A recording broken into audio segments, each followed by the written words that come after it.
Winners see the gain and losers see the pain. मतलब इस motivational line का आज के लेक्चर से क्या वो है, क्या कह सकते हैं, क्या लेना देना है। देखिए, जो विनर्स होंगे यहाँ पे, जो 95% लाना चाहते होंगे, एक एग्जांपल दे रहा हूँ, जो 90 to 95% लाना चाह रहे होंगे, वो ये सोचेंगे कि इन 10 क्वेश्चंस जो मैं कॉम्बिनेशन और रजिस्टर पे करवाने वाला हूँ उससे मुझे क्या गेन मिलेगा, मेरा क्या फ़ायदा होगा। और जो लूजर्स होंगे वो ये सोचेंगे यार ये इस लेक्चर में 10 क्वेश्चंस कौन करेगा, ये 40 मिनट की वीडियो कौन देखेगा, ये 10 क्वेश्चंस कौन करेगा। तो ये डिफरेंस होता है 95% वालों में और 90% से नीचे वालों में। ये नहीं कह रहा कि फेल और पास वालों में ये डिफरेंस होता है। जो छोटे छोटे मार्जिन से बड़े हो जाते हैं ना, ज़्यादा परसेंट ले आते हैं, वो यहीं पर जीत जाते हैं। तो फिलहाल इस लेक्चर में हमने पढ़ लिया है कॉम्बिनेशन ऑफ रेजिस्टर्स की थ्योरी। इस लेक्चर में हमें पढ़ना है कॉम्बिनेशन ऑफ रेजिस्टेंस पे अच्छे क्वेश्चन। तो चलिए बिना टाइम वेस्ट करें शुरू करें question round on this topic. तो देखिए, एक एक करके मैं क्वेश्चंस लाते जाऊंगा, ठीक है। उन क्वेश्चंस को आप पहले खुद सॉल्व करेंगे पॉज करके, फिर मेरे साथ सॉल्व करेंगे। बात समझ में आ गई होगी। काफ़ी अच्छे क्वेश्चंस हैं, एक जैसे क्वेश्चंस नहीं है। शुरू करेंगे बेसिक से, धीरे धीरे लेवल को बढ़ाते जाएंगे, ठीक है। तो बहुत अच्छे क्वेश्चंस हैं। 8 क्वेश्चंस मैं आपको स्क्रीन पे दूंगा, करवाऊंगा, एंड 2 क्वेश्चंस आपके लिए होमवर्क होगा, ठीक है। तो आई होप समझ में आ गया होगा आज हम क्या करने वाले हैं।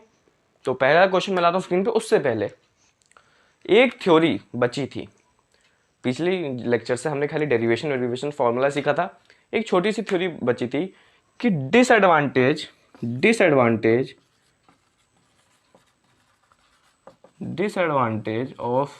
ऑफ सीरीज रेजिस्टेंस और एडवांटेजेस ऑफ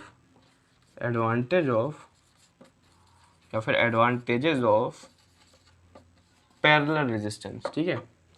मतलब जो सीरीज कॉम्बिनेशन ऑफ रेजिस्टेंस होती है उनकी कुछ डिसएडवांटेज होती है, जो पैरेलल कॉम्बिनेशन ऑफ रेजिस्टेंस होती है उनकी कुछ एडवांटेज होती है। मैं आपको नहीं बताऊंगा कि वो याद करने वाली चीज़ है, तो आपकी स्क्रीन पे भी आ गई होगी। सबसे पहले डिसएडवांटेज ऑफ सीरीज, फिर आ गई होगी parallel of advantages of parallel.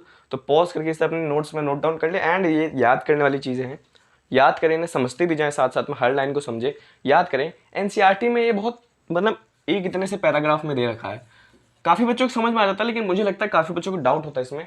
तो मैंने थोड़ा से इलेबोरेट करके अच्छे से, ताकि आपको समझ में आए, बताया। कभी कभी हो सकता है बोर्ड में 2 मार्कर या 3 मार्कर में ऐसी चीज़ें पूछ सकता है, कुछ भी हो सकता है।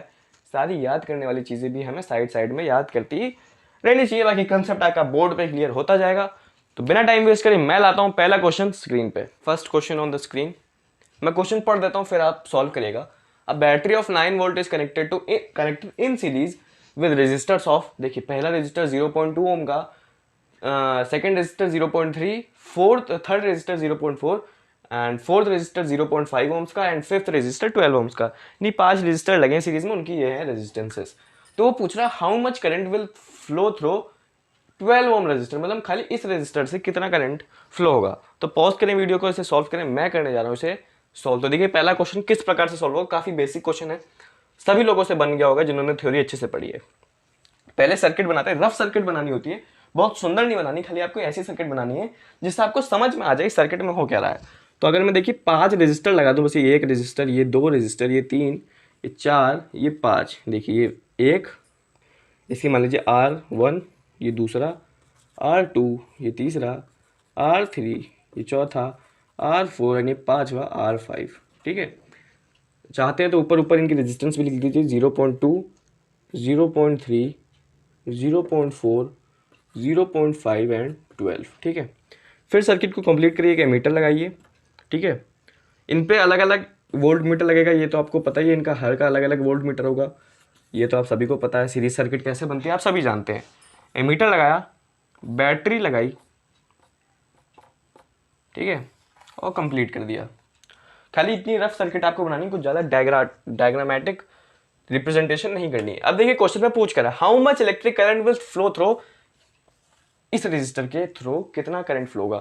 आप सभी को पता है सीरीज सर्किट में सारे रेजिस्टर में equal amount of current flow करता है। मतलब अगर करंट ऐसे आएगा तो इसमें भी उतना ही करेगा, इसमें भी उतना ही करेगा, इसमें भी और इसमें भी।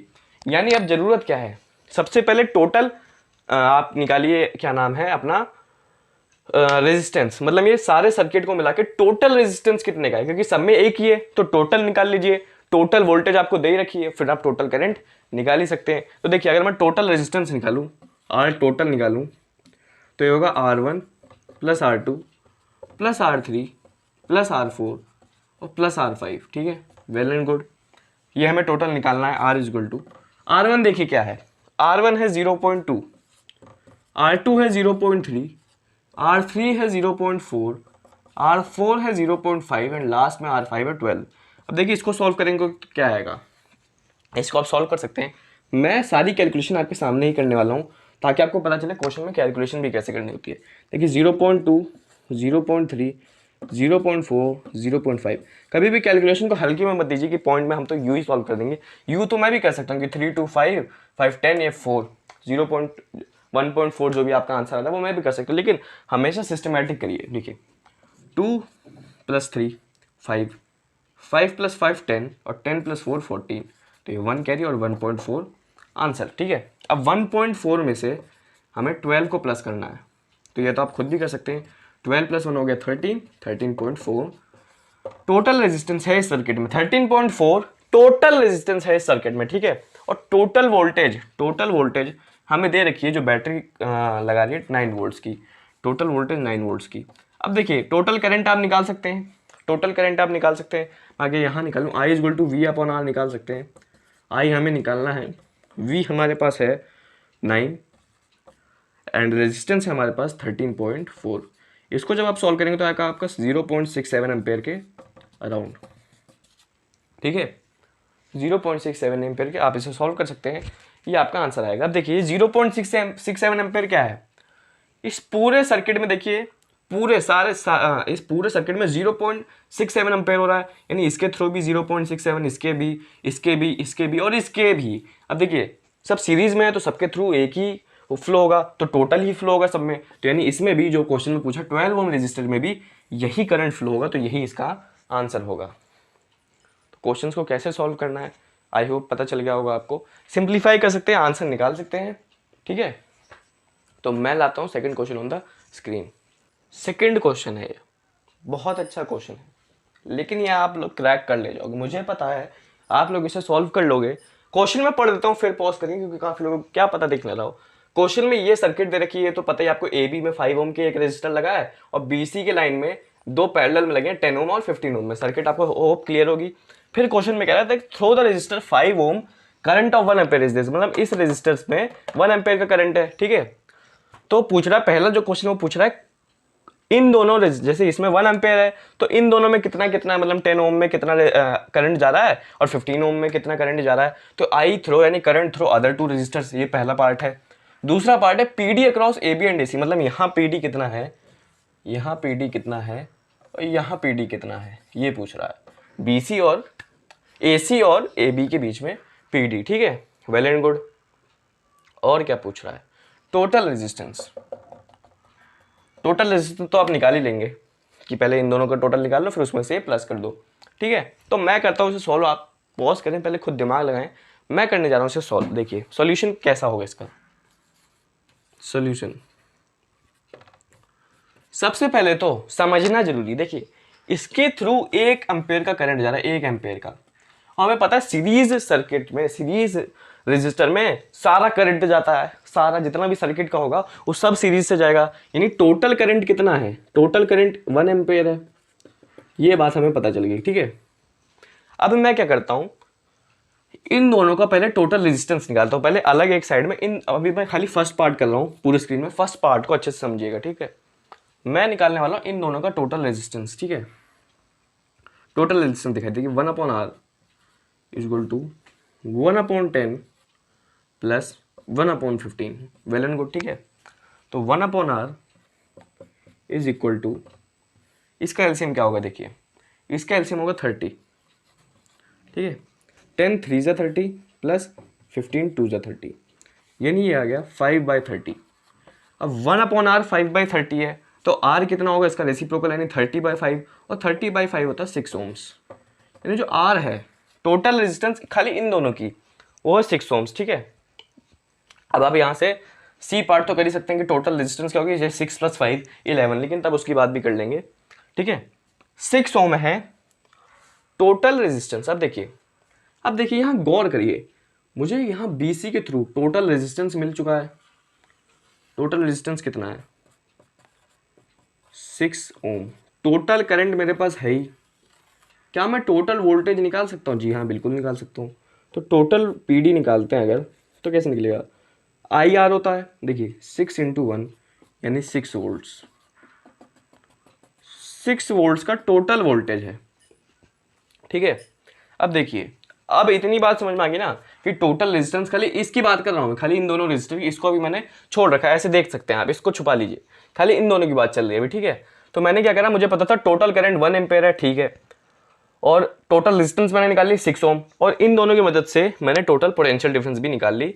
इसमें खाली, इसमें नहीं, खाली इसकी बात कर रहे हैं, 6 वोल्ट। अब हमें निकालना क्या है, अलग अलग करंट निकालना है। हमें पता है करंट अलग अलग जाएगा। अगर टोटल करंट तो 1 एम्पेयर हो, ठीक है, मतलब यहाँ घुस के टोटल 1 एम्पेयर होगा, यहाँ जब एंड करेगा तो भी 1 एम्पेयर होगा। लेकिन हम सबको पता है पैरेलल में करंट डिवाइड हो जाता है, तो कह रहा है कि इसमें कितना करंट पहुंचेगा और इसमें कितना करंट पहुंचेगा, ये पूछ रहा है। अब ये तो आप निकाल ही सकते हैं यार। देखिए टोटल वोल्टेज है, वोल्टेज तो इसमें भी सेम है, इसमें भी सेम है, हमें ये बात पता है कि पैरेलल में टोटल वोल्टेज सेम रहती है। तो देखिए, अगर मैं इसको R1, इसको R2 मान लूँ और इसको R3 मान लूँ और इसको R1 मान लूँ, तो आइए सॉल्व करते हैं। बहुत प्यारा सोल्यूशन है ये, फर्स्ट पॉइंट का बहुत प्यारा, दिमाग लगाना, दिमाग, ठीक है। तो मैं अगर इसे मिटाऊँ, और ये क्लियर है ना, ये क्लियर होना चाहिए तभी आगे बढ़िए। देखिए ये अगर क्लियर है, ना क्लियर हो तो एक बार लेक्चर को फिर से रिवाइंड करिए, मेहनत करिए, ठीक है ना। अब चलो देखो, मैं फर्स्ट पार्ट ही कर रहा हूँ, लेकिन फर्स्ट पार्ट में मैं और आगे बढ़ गया हूँ। मैंने इसको मान लिया R2, इसको मान लिया R3, ठीक है, फर्स्ट पार्ट ही कर रहा हूँ मैं सॉल्व। तो मैंने देखा R2 की रेजिस्टेंस है 10 ओम्स, और देखिए पोटेंशियल डिफरेंस यहाँ क्या है, निकाला था हमने 6 वोल्ट्स। अब देखिए करंट निकाल सकता हूँ, जी हाँ, I = V/R। देखिए करंट कितना निकलेगा, I = V कितना है, 6/10, यानी 0.6 एम्पेयर का करंट। अब दूसरा निकालने की जरूरत ही नहीं है, हमें पता है कि R2 में 0.6 है, और टोटल जो है करंट वो 1 एम्पेयर है। तो सिंपल सी बात है, R3 में कितना जाएगा, 1 - 0.6 यानी 0.4 एम्पेयर। बात समझ में आ रही कि नहीं आ रही, एक बार फिर से दोहरा देता हूँ, समझ में आ जाएगी। देखिए सबसे पहले हमने इसका टोटल रेजिस्टेंस निकाला, टोटल करंट हमें पता ही था, तो हमने टोटल वोल्टेज निकाल लिया। अब एक बात पता है कि टोटल वोल्टेज दोनों में सेम होगी, यानी R2 की भी वोल्टेज इतनी ही है और R2 का रेजिस्टेंस हमने दिया ही, तो हमने करंट निकाल लिया R2 का, करंट ऑफ R2, ठीक है, ठीक है, R2 का करंट निकाल लिया, 0.6 एम्पेयर आ गया। अब R3 का तो ऐसे ही निकल जाएगा। देखो टोटल यहाँ पे 1 एम्पेयर थी, टोटल 1 एम्पेयर थी, जब टोटल एम्पेयर 1 थी, देखो यहाँ से देखो ना, यहाँ 1 एम्पेयर आई, 1 एम्पेयर, यहाँ 1 एम्पेयर है, फिर यहाँ कुछ डिवाइड हो जाएगा, यहाँ कुछ डिवाइड हो जाएगा, और जब डिवाइड होने के बाद वापस मिलेंगे तो यहाँ भी 1 एम्पेयर, वापस 1 एम्पेयर जाने लगेगा। टोटल तो 1 एम्पेयर ही है ना।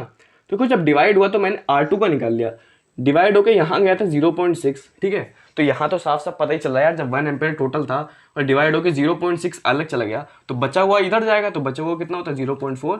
ऐसे मैंने निकाल लिया, करंट ऑफ R3 इज 1 - 0.6 यानी 0.4 एम्पेयर। बहुत मज़ेदार पार्ट था फर्स्ट वाला, ठीक है, आई होप क्लियर होगा। सेकंड पूछ रहा है PD across AB and AC, मतलब यहाँ वोल्ट मीटर कितनी रीडिंग देगा, यहाँ वोल्ट मीटर कितनी रीडिंग देगा, यहाँ की वोल्ट मीटर की रीडिंग हमने निकाल ली है। तो जो PD अक्रॉस AC होगा, PD अक्रॉस AC होगा, वो होगा 6 वोल्ट, ठीक है, ये हमने निकाल लिया है। इसको निकालना, इसको निकालने में कुछ अब क्वेश्चन में कुछ खास है ही नहीं, अब क्वेश्चन सब ईजी है। देखो पूछ क्या रहा है, फिर से मैं एक बार सेकंड पार्ट फिर से बोल देता हूँ। पूछ रहा है PD अक्रॉस AB, यानी इस रेजिस्टर में कितनी PD है, और AC यानी इस रेजिस्टर में, इस पूरे कॉम्बिनेशन में कितनी है। तो इस पूरे कॉम्बिनेशन की हमने पिछले पार्ट में निकाल लिए 6 वोल्ट, तो एक आंसर तो हो गया हमारा 6 वोल्ट। अब इसकी निकालनी बाकी। अब देखो इसमें करंट कितना है, दे ही रखा है, टोटल करंट 1 एम्पेयर, इसमें टोटल पूरा ही जाएगा तो 1 एम्पेयर, ठीक है। PD हमें निकालनी है, PD हमें निकालनी है, और इसका रेजिस्टेंस कितना है, इसका रेजिस्टेंस है 5 ओम्स। तो अब तो निकाल ही लोगे आप। अब आप ऐसे निकालोगे कि V = IR, यानी V = I है 1 × R, यानी 5 वोल्ट्स। अब अगर आपसे पूछे टोटल वोल्टेज, तो टोटल वोल्टेज भी आप निकाल ही लोगे कि इस कॉम्बिनेशन में 6 वोल्ट्स और इस कॉम्बिनेशन में 5 वोल्ट्स, तो टोटल वोल्टेज है 11 वोल्ट्स। और टोटल करंट भी, टोटल रेजिस्टेंस भी, यानी सी पार्ट, ये सेकंड पार्ट, ये थर्ड पार्ट भी कुछ ऐसे ही है। देखो थर्ड पार्ट में ये 5, ठीक है, और इन दोनों का टोटल हमने पिछले फर्स्ट पॉइंट जब कर रहे थे तब निकाला ही था, इन दोनों का टोटल कितना आया था 6, तो टोटल रेजिस्टेंस कितना है 11 ओम्स। अरे भैया जब ये 11 ओम है और टोटल क्या नाम है, टोटल वोल्टेज 11 वोल्ट है, तभी तो यार रेजिस्टेंस 1 एम्पेयर आएगा। खुद दिमाग लगाओ ना, I is equal to 1/R होता है, तो जब टोटल वोल्टेज भी 11 है और टोटल रेजिस्टेंस भी 11 है तभी तो 1 एम्पेयर आएगा टोटल करंट। तो सब आपस में रिलेटेड हैं, दिमाग लगाना पड़ेगा। यहाँ ना क्वेश्चन देख के क्लिक हो जाना चाहिए, कंसेप्ट पता होना चाहिए कि अगर सीरीज से 1 एम्पेयर जा रही है इसका मतलब टोटल करंट जा रहा है, इससे टोटल करंट 1 एम्पेयर जा रहा है, क्योंकि सीरीज में टोटल करंट जाता है। फिर दिमाग लगाओ, हर तरीके से जो आता है वो करो, क्वेश्चन में आंसर निकलेगा ही निकलेगा। देखो पहला पार्ट जैसे हो गया वैसे दूसरा पार्ट और तीसरे पार्ट में तो करने में 1 भी मिनट नहीं लगा। तो भैया मेहनत करनी पड़ेगी। या अगर क्वेश्चन क्लियर है तो कमेंट में लिखो ये क्वेश्चन हमसे हो गया सॉल्व, बहुत ही मेहनत से हमने। अगर खुद हो गया होगा तो कमेंट में लिखना कि खुद सॉल्व करा है, और अगर मेरा सोल्यूशन देखने के बाद समझ में आ गया होगा तो लिखना कि आपका सोल्यूशन देखने के बाद समझ में आ गया। अगर नहीं आया होगा तो फिर से देखो, समझाया मैंने बहुत अच्छे से, समझ में आ गया होगा। तो बिना टाइम वेस्ट करे मैं लाता हूँ third question on the screen. Third question है, ये काफ़ी अच्छा क्वेश्चन है। उससे पहले जो पिछले वाला क्वेश्चन था उसमें मैं आपको बताना चाहता हूँ, ए बी की हमने जो वोल्टेज निकाली थी वो निकाली थी 5 वोल्ट, और जो बी सी की थी जो पैरेलल में लगी थी उसकी निकाली थी 6 वोल्ट। लेकिन उसमें क्वेश्चन ने पूछा था ए बी की, सॉरी बी सी की नहीं, ए सी की वोल्टेज निकालनी है। तो देखो ए सी की वोल्टेज आप निकाल सकते हो खुद भी, अगर आपने वहाँ गलती पकड़ ली होगी मेरी तो खुद भी निकाल सकते हो। अगर हमने बी सी की वोल्टेज निकाली थी 6 वोल्ट, ए बी की फिर वोल्टेज निकाली थी 5 वोल्ट, तो ए सी की कितनी होगी 5 + 6, यानी ए सी की जो वोल्टेज होगी वो होगी 11 वोल्ट्स, ठीक है। तो माई मिस्टेक थी वो कि मैंने खाली बी सी पढ़ा था क्वेश्चन में, ए सी की निकालनी थी एक्चुअली क्वेश्चन में। तो ए सी का आप खुद ही निकाल सकते हो खुद दिमाग लगा के। अगर ए बी में 5 है और बी सी में 6 है तो ए सी यानी पूरे में कितना होगा 5 + 6 11 वोल्ट, और 11 वोल्ट की टोटल वोल्टेज थी, तो पूरी में टोटल वोल्टेज। फिलहाल ये क्वेश्चन काफ़ी सिंपल था, सॉरी मतलब ये क्वेश्चन काफ़ी अच्छा था। ये क्वेश्चन काफ़ी सिंपल है क्योंकि इसमें प्यारा सा कंसेप्ट लग रहा है, और ये क्वेश्चन बोर्ड में आ भी चुका है और बहुत प्यारा क्वेश्चन है। मैंने देखा है कुछ बच्चे से सॉल्व नहीं कर पाते हैं, क्यों नहीं कर पाते हैं ये वो समझते हैं। इसका क्वेश्चन करने का तरीका है, ये क्वेश्चन का तरीका आप याद कर लीजिए क्योंकि बोर्ड में आता है, बस वैल्यूज चेंज कर देगा। तो ये क्वेश्चन काफ़ी इंपॉर्टेंट है, इसलिए मैंने इसे लिस्ट में लिया है इस सीरीज की। तो देखिए क्वेश्चन क्या कह रहा है, a resistor has a resistance of 176 ohm, well and good. How many of these resistor should be connected in parallel so that their combination draws a current of 5 ampere from 220 volt. तो देखिए given क्या है, current दे रखा है 5 ampere, ठीक है, voltage दे रखी है 220 वोल्ट। तो पहले तो रेजिस्टेंस निकाल लो, R = V/I। रेजिस्टेंस क्या आएगी, V क्या है 220 और ये 5, तो इसको आप सॉल्व करोगे तो आएगा 44 ओम्स। अब भैया एक बात बताओ, ये जो इन्होंने वैल्यूज दे रखी है उससे तो रेजिस्टेंस 44 ओम्स मिल रही है, और ये कह रहे हैं कि एक रेजिस्टर लग रखा है, खाली एक रेजिस्टर, ठीक है, उसकी वैल्यू है 176 ओम। भैया 44 ओम चाहिए, 176 ओम कहाँ लगा रखे हैं। तो कह रहे हैं कि कैसे, अब देखो ये तो कॉमन सी बात है कि अब हमें पैरेलल में कनेक्ट करना पड़ेगा तभी तो रेजिस्टेंस डिक्रीज होगी। भैया रेजिस्टर जितने भी रेजिस्टेंस है ना उन सबकी, मतलब जितने भी हम रेजिस्टर्स लगाएंगे उन सबकी ई चीज की, देखो भाई अरे समझो यार, वो कह रहा है कि हमारे पास रेजिस्टर है वो है 176 ओम का, ये रेजिस्टर उन्होंने हमें दे दिया। अब वो कह रहे हैं भैया तुम इन्हें सीरीज में लगाओ या पैरेलल में लगाओ, हमें कुछ फर्क नहीं पड़ता, कितने भी लगाओ हमें कुछ फर्क नहीं पड़ता। मैं एक 4 ऐसी 176 की सीरीज में लगा दूं तब भी इन्हें कुछ फर्क नहीं पड़ेगा, और मैं ऐसी 4 176 के पैरेलल में लगा दूं तब भी इन्हें कुछ नहीं फर्क पड़ेगा। ये कह रहे हैं बस ऐसे लगाओ कि मुझे टोटल जो रेजिस्टेंस है ना वो इतनी मिल जाए जो हमने निकाली ली है 44 ओम। अब सिंपल सी बात है यार, 176 है, 44 चाहिए तो डिक्रीज करनी पड़ेगी, तो पैरेलल में लगाना पड़ेगा। ये तो आपको पता ही है कि जो पैरेलल का जो टोटल रेजिस्टेंस मिलता है वो इंडिविजुअल रेजिस्टेंस से कम होता है, तो पैरेलल में लगाना पड़ेगा। अब वो पूछ रहा है पैरेलल में लगा दिए, चलो ठीक है, वो तो उसने क्वेश्चन में भी बता रखा है, ठीक है। अब वो बोल रहा है कितने लगाए हुए आप पैरेलल में, तो हमें ये बताना है कि जो हम 176 के कितने ऐसे पैरेलल में लगा दें, कितने पैरेलल में लगा दें कि टोटल हमें 44 मिल जाए। ये हमें बताना है, ठीक है। क्वेश्चन आया हो समझ में आ गया होगा, अब तो पक्का ही समझ में आ गया होगा। जिन लोगों को ये डाउट होगा कि भैया हमें क्वेश्चन ही समझ में नहीं आ रहा, अब समझ में आ गया होगा, ठीक है। क्वेश्चन समझना बहुत जरूरी है, तभी तो सोल्यूशन निकलेगा। सबसे पहला काम था हमें कितनी रेजिस्टेंस चाहिए, हमने वो निकाला। दूसरा काम था उसमें इंडिविजुअल हर एक की 176 चाहिए, तो हमने कंपेयर करा कि भैया कम चाहिए तो पैरेलल में लगाना पड़ेगा। अब सवाल उठता है कि पैरेलल में कितने लगाएं, तो देखो पैरेलल का जो फॉर्मूला होता है वो होता है 1/r is equal to 1/r1 plus r2। कितने लगाने हमें नहीं पता, 1/r3 करते करते करते हमें नहीं पता, मैंने मान लिया 1/rn लगाने, नहीं पता ना। ये तो पता है कि पैरेलल में लगा रहे हैं, तो पैरेलल का फॉर्मूला लिख लिया। 1 2 3 करते करते कितने लगाने ये तो हमें निकालना है, तो मैंने मान लिया n रेजिस्टेंस निकालने। Let number of resistors be n। नहीं पता तो n मान लिया, ठीक है। तो जो नंबर ऑफ रेजिस्टर्स है उनको मान लिया n। अब देखो जब आप इसे सॉल्व करोगे, इसे जब सॉल्व करोगे तो क्या आएगा, देखो n रेजिस्टर्स चाहिए तो n इतना आएगा अपॉन r आएगा। तो देखिए जब इसको सॉल्व करोगे तो आएगा 1/r is equal to n/r। आएगा कि नहीं आएगा, बोलो हाँ। अरे भैया कितने रेजिस्टर हैं हमें नहीं पता, तो n मान लिया। और रेजिस्टेंस उसने दी थी, जो हर इंडिविजुअल की रेजिस्टेंस है उसने दे ही रखी है। तो देखो 1/r, ये r हमें पता है। अब देखो इसको पहले रेसिप्रोकल कर लेते हैं। 1/r तो हमें चाहिए नहीं, r चाहिए, तो r is equal to r/n आ गया, ठीक है। अब ये वाला r हमने निकाला है यहाँ पे 44, जो टोटल रेजिस्टेंस है वो हमें पता है 44, तो इसे देखो यहाँ पुट करते हैं 44, ठीक है। ये वाला r भी हमें पता है कि एक इंडिविजुअल का कितना है, वो भी हमें पता है 176। कितने हैं ऐसे वो हमें नहीं पता, तो उसको हमने मानना का n। तो यहाँ से n जो निकलेगा वो देखो 176/44 निकलेगा, और जब इसको आप सॉल्व करोगे तो आंसर आएगा 4।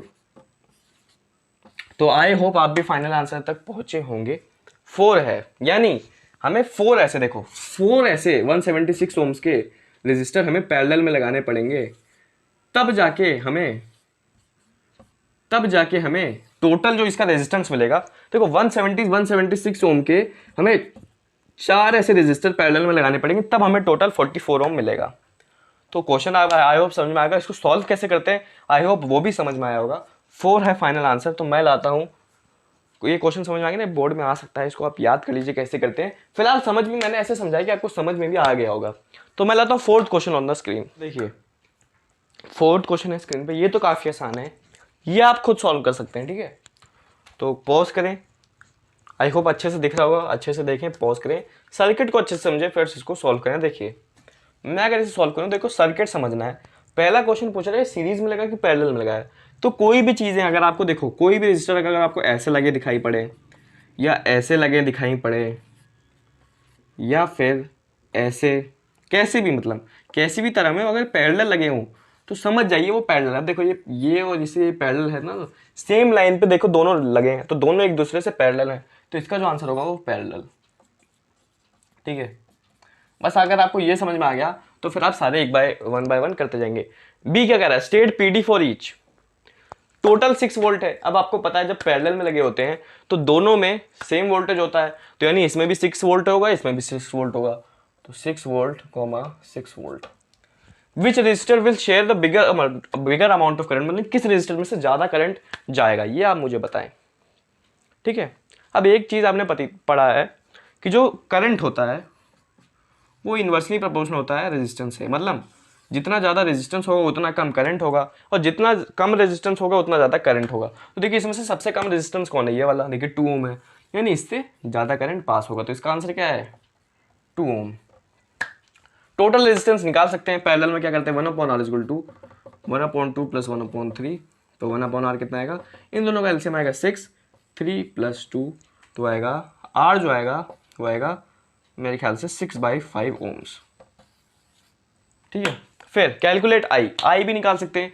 टोटल वोल्टेज 6 दे रखा है, टोटल करंट 6/5 आपने निकाल लिया है, टोटल आर आप निकाल सकते हैं, टोटल करंट नहीं, टोटल रेजिस्टेंस आपने निकाला है 6/5 ओम। टोटल आई आप निकाल सकते हैं, निकलेगा कैसे, आई का फॉर्मूला क्या होता है V/R, ठीक है। अब देखिए V कितना है 6, R कितना है 6/5, तो ये कितना आएगा आपका, ये आएगा आपका 6 और ये ऊपर जाएगा इंटू 5, बाय 6, तो ये आएगा 5 एम्पेयर करंट। 5 एम्पेयर करंट आएगा ना, आई होप। जी हाँ, 5 एम्पेयर करंट आएगा, तभी तो भाई, तभी तो जो रेजिस्टेंस है V अपॉन आई, तभी जो रेजिस्टेंस है V अपॉन आई वो क्या बन पाएगी, वो बन पाएगी 6/5। जी हाँ, 5 एम्पेयर आपका करंट है। तो ये क्वेश्चन स्टेप बाय स्टेप हो चुका है सॉल्व। काफ़ी अच्छा क्वेश्चन था, बस सर्किट समझनी थी कि ये पैरेलल में है या नहीं, वो मैंने कंसेप्ट समझ दिया है कि कभी भी ऐसे पैरेलल दिखें, ऐसे पैरेलल दिखें, किसी भी प्रकार एक दोनों लाइन के बीच में दिखें, पैरेलल दिखें, समझ आइए वो पैरेलल कॉम्बिनेशन ऑफ रेजिस्टर्स की बात वहाँ पे हो रही है। तो ये फोर्थ क्वेश्चन में हमने सक्सेसफुली सॉल्व कर लिया है। मैं लाता हूँ fifth question on the screen. देखो ये है फिफ्थ क्वेश्चन। ये क्वेश्चन आपने अपने एनसीईआरटी में भी देखा होगा। ये क्वेश्चन है आपके लिए होमवर्क, क्योंकि काफ़ी बढ़िया क्वेश्चन है, लेकिन मैं इसे ज़रूर से ज़रूर, जितने भी आज मैं 2 होमवर्क देने वाला हूँ, 8 क्वेश्चन करवाने वाला हूँ, 2 होमवर्क देने वाला हूँ, तो ये उसमें से पहला होमवर्क आप खुद इसे सॉल्व करें। जो बाकी के जो भी दोनों क्वेश्चंस होंगे मैं उन्हें नेक्स्ट लेक्चर में जरूर से जरूर सॉल्व करूंगा। पहले खुद इस पर एक बार ट्राई मारें। मैं लाता हूँ question number 6 on the screen. देखिए ये है क्वेश्चन नंबर 6। ये भी काफ़ी अच्छा वैरायटी का क्वेश्चन है। देखिए जो मैंने क्वेश्चन नंबर 5 लाया था वो भी काफ़ी अच्छी वैरायटी थी, ये भी दूसरी वैरायटी है। तो मैं कोशिश कर रहा हूँ कि इस लेक्चर में जितने वैरायटी ऑफ क्वेश्चन इस पूरे टॉपिक से बन सकते हैं वो आपके पास पहुंचे, आप इसे सॉल्व करें। तो ये भी खुद सॉल्व करें, कुछ खास है नहीं इसमें, खाली कंसेप्ट लग रहा है। पूछ रहा है कि what is highest and lowest resistance which can be obtained by combining 4 resistance in ये 4 रेजिस्टेंस से 4 रेजिस्टेंसेस, ये हैं 4 रेजिस्टर्स, उसकी रेजिस्टेंस दे रखी है। अब देखिए एक कंसेप्ट समझना है कि हाईएस्ट रेजिस्टेंस तब निकलेगी अगर आप सारी इंडिविजुअल रेजिस्टेंस को सीरीज में लगा लें। खुद सोचो, जब सारी इंडिविजुअल रेजिस्टेंस को सीरीज में लगाओगे, सारी रेजिस्टेंस जुड़ जाएगी तो सबसे हाईएस्ट मिल जाएगी।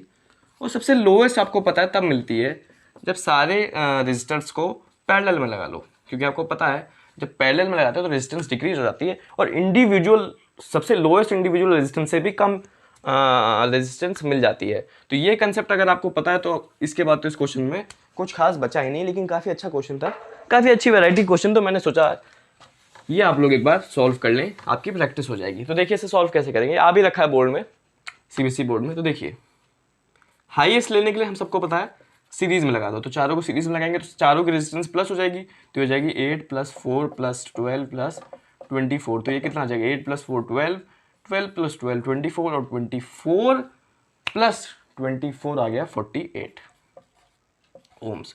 तो जो हाईएस्ट है, जो हाईएस्ट आपको मिलेगी रेजिस्टेंस वो तब मिलेगी जब आप सबको सीरीज में लगा दो, और हाईएस्ट मिलेगी आपको 48 ओम। अब लोएस्ट सबको पैरेलल में लगा लो, पैरेलल में लगाओगे तो 1/r = 1 कितना है 4 + 1/8 + 1/12 + 1/24। तो 1/r = इन सबका एलसीएम लो, 24 है यहाँ पे। अब मेरे ख्याल से 4 भी 24 की टेबल में आता है, ये 8 भी आता ही है, 12 भी आता है, तो एलसीएम आएगा 24। ठीक है। अब 4 6 जा यानी 6 + 8 3 जा + 12 2 जा और 1 जा, तो ये कितना आ जाएगा 6 3 9 9 1 10 10 2 12, तो 12/24। लेकिन 1/r तो हमें चाहिए नहीं, हमें r चाहिए, तो r के लिए इसका रेसिप्रोकल करना पड़ेगा, यानी 24/12, तो आ जाएगा 2 ओम्स। यानी सबसे लोएस्ट आपको तब मिलेगी जब आप सबको पैरेलल में लगा दो, और सबसे लोएस्ट क्या होगी 2 ओम्स। देख रहे हो ना, सबसे कम इंडिविजुअल में सबसे कम वाले से भी कम आई, तो सबसे लोएस्ट है। और देखो सबसे ज़्यादा आई हाईएस्ट में, सीरीज में लगाने के बाद तो 48, और पैरेलल में लगाने के बाद सबसे लोएस्ट 2 ओम्स। 48 एंड 2 ओम्स है इसका आंसर। कंसेप्ट पता होना चाहिए कि हाईएस्ट सीरीज में लगा दो, लोएस्ट के लिए पैरेलल में लगा दो, सारे रेजिस्टर्स को, सबकी रेजिस्टेंस आपको मिल जाएगी। तो 6th क्वेश्चन भी हो चुका है सॉल्व। मैं लाता हूँ 7th question on the screen. देखिए ये भी काफ़ी अच्छी वैरायटी का क्वेश्चन है, question number 7। Variety of question सारे आपके सामने, तो सारे सॉल्व करें और सारे समझते जाएं। ये सब बोर्ड में आ चुके हैं और जो आ सकते हैं, और काफ़ी अच्छे अच्छे most important variety of questions हैं ये सब। तो देखो, how will you connect 3 resistors of resistance 2 ohm 3 ohm and 6 ohm to obtain a total of 4 ohm and 1 ohm and 1 ohm. ठीक है, मतलब मेरे पास 3 रेजिस्टर हैं 2 3 6, इनको मैं कैसे कंबाइन करूं कि मुझे एक बार तो टोटल रेजिस्टेंस 4 मिल जाए और दूसरी बार मुझे टोटल रेजिस्टेंस 1 मिल जाए। तो देखो सबसे पहले 4 को छोड़ देते हैं, अभी मैं समझाऊंगा मैंने क्यों छोड़ दिया। सबसे पहले इसको सॉल्व करते हैं, क्योंकि देखो 1 ओम निकल रही है टोटल रेजिस्टेंस, देखो इंडिविजुअल से सबसे कम है, ये 2 से भी कम, यानी सबसे लोएस्ट इंडिविजुअल से भी सबसे कम टोटल रेजिस्टेंस मिल रही, यानी सबको पैरेलल में लगा रखा है। ऐसा केस जिसमें इंडिविजुअल लोएस्ट से भी लोएस्ट मिल जाए टोटल, ऐसा खाली ऐसा केस है कि सबको पैरेलल में लगा रखा है। तो जो बी का आंसर होगा वो है सबको पैरेलल में लगा दो, all the resistors are connected in parallel. एक बार करके भी देख लेते हैं, आर कनेक्टेड इन पैरेलल। एक बार देखते हैं सबको पैरेलल में लगा के कि क्या आंसर 1 आ रहा है कि नहीं आ रहा। देखो 1/r is equal to 1/r1 r1 2 है, प्लस 1/r3 r3 है, प्लस 1/r2 3 है, प्लस 1/r3 r3 6 है। 1/r इज इक्वल टू, देखो इसमें कॉमन क्या आएगा, 2 भी 6 की टेबल में आता है, 3 भी 6 की टेबल में आता है, और 6 तो 6 की टेबल में आता ही, तो 6 होगा इसका एलसीएम। 2 3 जा 6 प्लस 3 2 जा 6 प्लस 6 1 जा 6। तो देखो 3 + 2 5, 5 + 1 6/6, तो आर होगा इसका रेसिप्रोकल भी 6/6 ही होगा, तो आएगा answer R is equal to 1 ohm. तो जी हाँ, सबको पैरेलल में लगाने के बाद 1 ओम ही आ रहा था रेजिस्टेंस, यानी इसका बी हमने निकाल लिया कि सारे रेजिस्टर्स को पैरेलल में लगा दो। अब पढ़ते हैं 4, जो ए पार्ट है 4 ओम, उसमें काफ़ी बच्चों को तकलीफ हो सकती है। क्यों हो सकती है मैं भी आपको समझाता हूँ। देखो बी पार्ट हमने कर लिया, सबको रेजिस्टेंस सारे रेजिस्टेंस को पैरेलल में लगा दो। और कैसे समझ में आया कि पैरेलल में लगाना है, कंसेप्ट पता होना चाहिए। देखो सबसे लोएस्ट वाले से भी लोएस्ट मिल रही है 1 ओम, यानी सबको पैरेलल में लगा रखा है। अब देखो आप पहला वाला कर सकते थे, अगर ये 8 ओम या 10 ओम मतलब सबसे हाईएस्ट वाले से भी ज़्यादा मिलती तो आप समझ जाते कि सबको सीरीज़ में लगा रखा है, कि मतलब ना सबसे हाईएस्ट वाले से भी ज़्यादा मिल रही है, इसका मतलब सबको सीरीज़ में लगा रखा है। लेकिन इसमें तो बीच में मिल रही है, मतलब सीरीज़ में तो नहीं लगा रखा। देखो ना 2 3 6 के बीच में कहीं आता है 4, यानी सीरीज़ में तो नहीं लगा रखा, इसलिए काफ़ी बच्चे यहाँ फंस जाते हैं। तो कैसे लगा रखा है ढूंढना है। अब यहाँ आपको एक्सपेरिमेंट करने पड़ेंगे। अब देखो कैसे कैसे आते हैं, क्या पता 3 दे रखे हैं ना, तो 2 को पैरेलल में लगा लो और 1 को सीरीज़ में लगा लो, ये भी तो हो सकता है। अरे पढ़े हैं ये सारे सर्किट की नहीं, देखो 1 को सीरीज़ में लगा लो और 2 को पैरेलल में लगा लो, हो गए ना, तीनों लगा दिए। तो एक बार मैं यही ट्राई करके देखता हूँ। कुछ भी कर सकते हैं आप, मतलब R2 और R3 को पैरेलल में लगा सकते हैं, या फिर R1 को सीरीज़ में लगा सकते हैं, या फिर R1 तो जानते हो ना 2, R2 3 और R3 6 ओम, तो इसको लगा सकते हैं। या फिर उल्टा कर सकते हैं, R3 को सीरीज़ में लगा सकते हैं और R1 और R2 को पैरेलल में लगा सकते हो। तो काफ़ी सारे कॉम्बिनेशन आप चेक कर सकते हैं।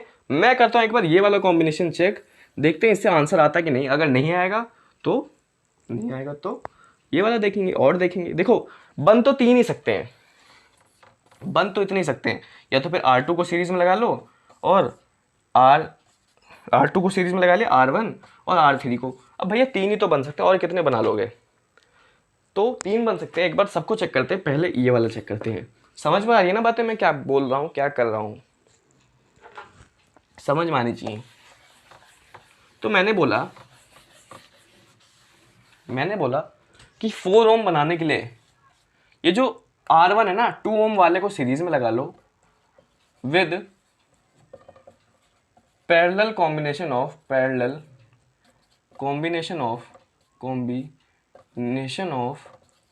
R2 एंड R3, यानी 3 ओम एंड 6 ओम। यानी मैं कुछ ऐसा सर्किट बनाने को बोल रहा हूँ, यहाँ 2 ओम, यहाँ 3 ओम और यहाँ 6 ओम, ऐसा कुछ सर्किट मैं बनाने को बोल रहा हूँ, ठीक है। तो अब देखो पहले इसकी आप सॉल्व तो आपको करना आता ही है, पहले इन दोनों की टोटल निकाल लो। तो 1/r is equal to 1/r2 plus 1/r3, ठीक है। 1/r is equal to 1/r2 कितना है 3 प्लस 1/r3 6, इन दोनों का एलसीएम 6, 3 2 6 प्लस 1, तो 3/6 है ना। 1/r 3/6 है, तो r कितना होगा 6/3 यानी 2। जी हाँ 2 होगा इसका। तो अब देखो इसकी टोटल रेजिस्टेंस 2 आ गई है, तो इस पैरेलल को मिटा के ये मैंने आपको पिछले लेक्चर में भी समझाया था, अगर 2 पैरेलल की टोटल मिल गई है तो आप उसको पैरेलल से हटा के एक सीरीज में भी लगा सकते हो और उसकी टोटल रेजिस्टेंस लिख लो। अब देखो अब इन दोनों की टोटल निकालने, तो इन दोनों की टोटल क्या होगी R1 प्लस इसको मैंने R4 मान लिया प्लस R4, ठीक है, यानी 2 + 2 इज इक्वल टू 4 ओम। और जी हाँ हमें 4 ओम ही चाहिए था, 4 ओम ही चाहिए था, हमने निकाल लिया। कैसे निकाला, एक 2 ओम यानी R1 को सीरीज में लगा के और R2 और R3 को पैरेलल में लगा के जब हमने टोटल निकाला तो हमने चेक करा कि ये इसका टोटल निकालने के बाद एक इसको रजिस्टर मान लिया, सीरीज में लग गए, दोनों को प्लस करो, 2 + 2 4 आया। जी हाँ 4 आया और ये क्वेश्चन हो गया सॉल्व। तो काफ़ी अच्छे क्वेश्चन हैं ये, सॉल्व करते जाएँ, समझते जाएँ, खुद सॉल्व हो रहा है तो वेल एंड गुड, मतलब आपका कंसेप्ट क्लियर है। सब कंसेप्ट के ऊपर बेस्ड है, कुछ इसमें रॉकेट साइंस नहीं लग रही है। अगर ना हो तब भी मेरे साथ सोल्यूशन देखें, फिर एक बार ट्राई मारें, फिर देखें आपसे बन रहा है कि नहीं बन रहा है। तो मैं लाता हूँ question number 8 on the screen. काफ़ी न्यूमेरिकल्स हम करते जा रहे थे, अब एक थ्योरी का क्वेश्चन बीच में लाना जरूरी था।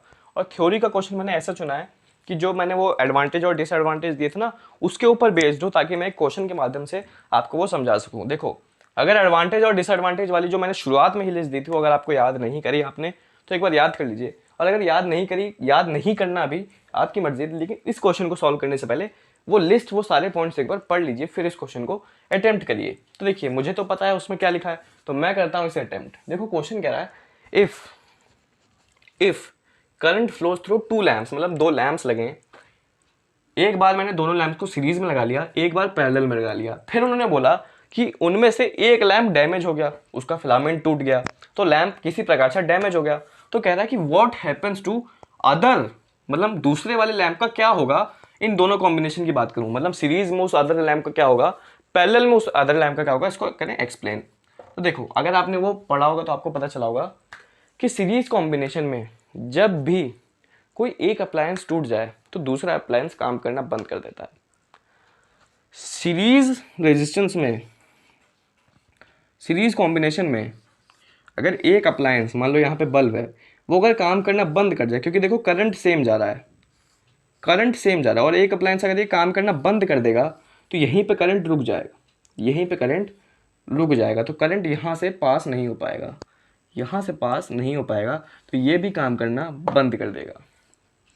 ये मैंने समझाया कि क्यों काम करना बंद कर देगा, लेकिन आपको याद रखना है कि सीरीज़ में जब भी एक लैम्प खराब हो जाए, करंट वहीं रुक जाएगा, वहीं स्टॉप हो जाएगा, दूसरे में नहीं जाएगा, या दूसरे में अगर करंट जाएगा भी तो गड़बड़ा के जाएगा, यहाँ पे गड़बड़ हो जाएगा उसके साथ, तो दूसरा भी काम करना बंद कर देगा। यहाँ पे अदर लैम्प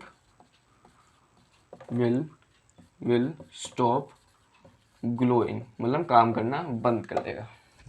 एक्सप्लेन भी कर दिया। पैरेलल में जिस चीज़ का उल्टा होता है, पैरेलल में चाहे जितने भी आप चीज़ें लगा लें, आपका कोई भी अगर कोई एक चीज़ ख़राब हो जाए तो दूसरी नहीं होती। जो आपके घर में वायरिंग होती है ना, वो पैरेलल रेजिस्टेंस में लगी होती है। जितनी भी घर में वायरिंग, हाउस होल्ड वायरिंग जितनी भी होती है, वो पैरेलल में लगी होती है। कभी आपने देखा, अगर आपका रेफ्रिजरेटर काम करना बंद कर जाए तो टीवी रुक जाती है, एसी काम करना बंद कर जाए तो टीवी रुक जाती है, ऐसा नहीं होता ना। क्यों होता है? क्योंकि ये सब पैरेलल में लगे हैं। मान लो आपका एसी इस वाले सर्किट में जा रहा है, एसी की वायरिंग इस वाले सर्किट से जा रही है, तो रेफ्रिजरेटर की इस वाले से जा रही है, और टीवी की इस वाले से जा रही है, सब पैरेलल जा रही हैं। करंट डिवाइड होके जा रहा है, सब में करंट डिवाइड होके जा रहा है इसमें। तब भी अगर देखो करंट डिवाइड होके जा रहा है तो इसमें क्या फ़ायदा है? अगर देखो करंट ऐसे ज़्यादा, आपकी एसी ख़राब हो गई तो खाली ये एसी ही इफेक्ट होगी, क्योंकि जो रेफ्रिजरेटर है उसकी तो लाइन अलग है, उसमें तो करंट नॉर्मल जाएगा, और टीवी वाले में भी करंट नॉर्मल जाएगा। तो अगर एसी का ख़राब हुआ तो खाली एसी ही ख़राब होगी, बाकी में कुछ इफेक्ट नहीं पड़ेगा। तो याद क्या करना है, समझ में आएगा? पैरेलल में याद करना है कि other lamp will work normally, उसका कोई इफेक्ट नहीं पड़ेगा, क्योंकि पाथ विल वर्क नॉर्मली, क्योंकि पाथ डिफरेंट है। देखो ना, करंट का पाथ डिफरेंट है, करंट एक बार इसमें जा रहा है, दूसरी लाइन अलग रेफ्रिजरेटर की, दूसरी अलग टीवी की है।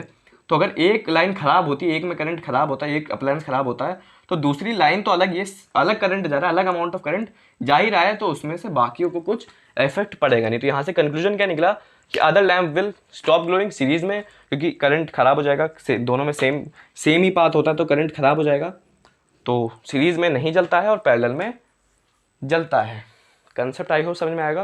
लेकिन ये जो पॉइंट्स हैं ना, काफ़ी ऐसे पॉइंट्स हैं कि रेजिस्टेंस किस में ज़्यादा होगी, किस में कम होगी, ऐसे काफ़ी 4-5 पॉइंट्स हैं, वो आ सकते हैं, कभी कभी पूछा जा सकता है 2-3 मार्कर में क्वेश्चन को, और ऐसे कंसेप्चुअल बेस्ड क्वेश्चन भी आ सकते हैं बोर्ड एग्जामिनेशन में। तो थ्योरी को कभी भी अंडर एस्टिमेट नहीं करना है, साथ में कंसेप्ट क्लियर करके चलना है।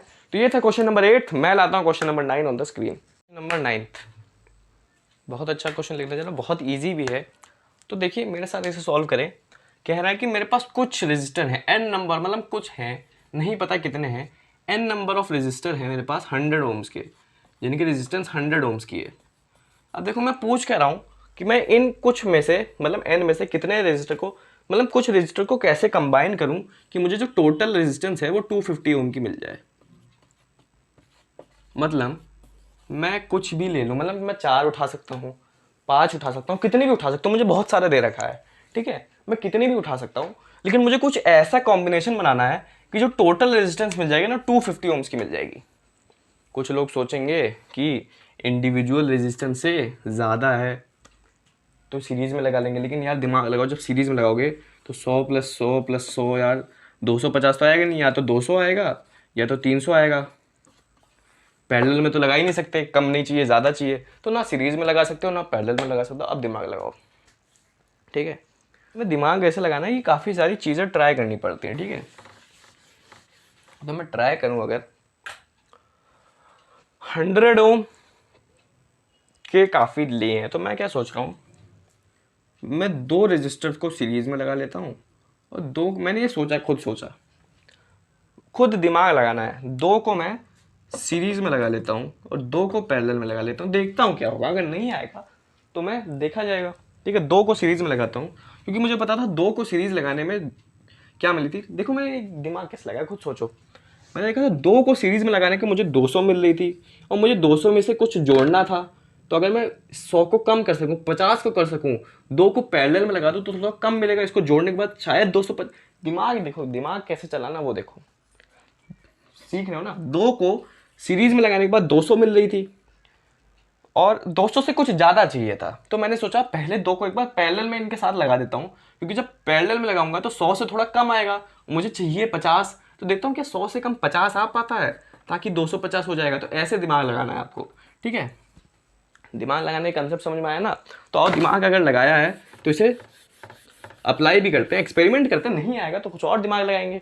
देखो अभी मैंने वैसे इसका आंसर, अगर मैं सच बताऊँ, ऑनेस्टली बता रहा हूँ, अभी मैंने इसका आंसर नहीं निकाला, खाली मैंने इतना ही दिमाग लगाया और मैं आपके साथ व्हाइट बोर्ड पे आ चुका हूँ। देखो 2 को सीरीज में, 2 को पैरेलल में आगे निकालते हैं। ऐसे लगाया 100, फिर ऐसे लगाया 100, फिर एक ऐसे लगाया 100 और एक ऐसे लगाया 100 और कंप्लीट कर दिया, ठीक है। कंप्लीट कर दिया।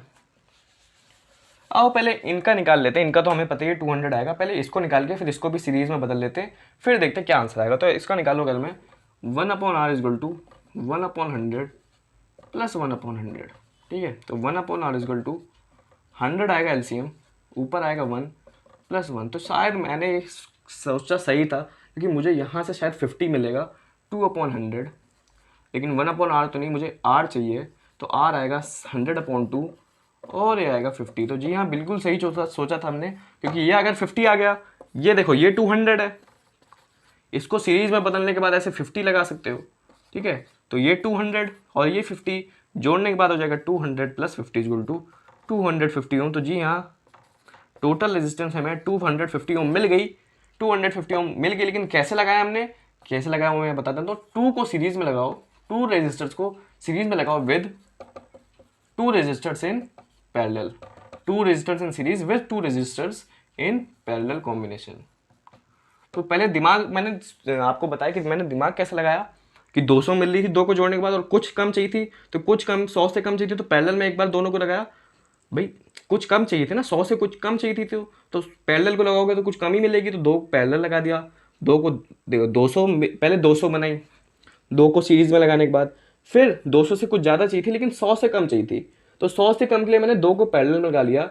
पैरेलल में लगाने के बाद थोड़ी कम ऐसी मिलेगी, 50 ही मिल गई, तो 250 बन गया। तो ऐसे दिमाग लगाना और ऐसे आपको क्वेश्चन सॉल्व करने हैं। ये सभी क्वेश्चन के बोर्ड में आने के बहुत चांसेस है, क्योंकि इसमें आपको दिमाग लगाना, दिमाग दौड़ाना है। दिमाग दौड़ाओगे तभी क्वेश्चन बनेंगे। तो मैं लाता हूँ लास्ट क्वेश्चन, लेकिन वो क्वेश्चन आप लोगों के लिए होमवर्क है। जी हाँ, मैं उसे नेक्स्ट में जरूर सॉल्व करूंगा, लेकिन मैं फिलहाल आता हूँ question number 10 on the screen. Question number 10 जो कि आपके लिए होमवर्क है, एक बार खुद इसे ट्राई माने। जो दोनों होमवर्क मैं उसे चिंता मत करिए, दूसरे लेक्चर में जरूर आपके साथ डिस्कस करने वाला हूँ, लेकिन एक बार मैं चाहता हूँ खुद ट्राई मारिए। देखिए क्वेश्चन थोड़ा अलग सा है। इस क्वेश्चन में देखिए टोटल रेजिस्टेंस निकालनी है मुझे ए से बी तक की। मतलब अगर मैं ए से चलना शुरू करूँ, ऐसे अपना पाथ फॉलो करूँ, ए से जाके बी में जाऊँ, तो मुझे टोटल रेजिस्टेंस इन सबको जोड़ने के बाद कितनी मिलेगी।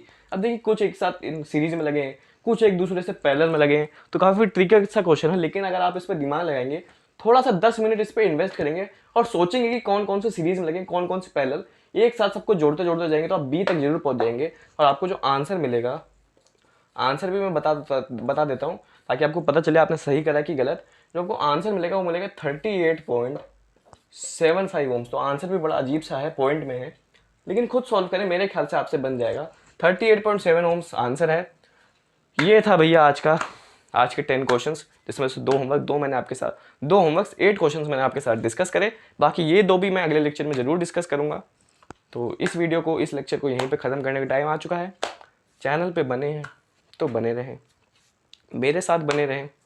Stay tuned with me, stay tuned with us. So that's it for today.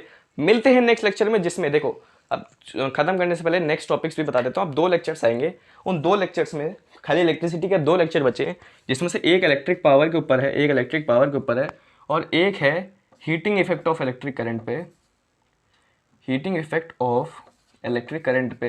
तो खाली 2 लेक्चर्स और बचे हैं। इन 2 लेक्चर्स में एंडिंग है इस चैप्टर की। देखो, अब इन 2 लेक्चर्स में इस चैप्टर की एंडिंग होगी। तो जैसे शुरुआत करा था और जैसे जर्नी में बीच में भी अच्छा काम करा था, वैसे एंडिंग भी अच्छी करेंगे। तो फिलहाल जब नेक्स्ट टॉपिक पढ़ेंगे 2 लेक्चर में, तब उनकी बात करेंगे।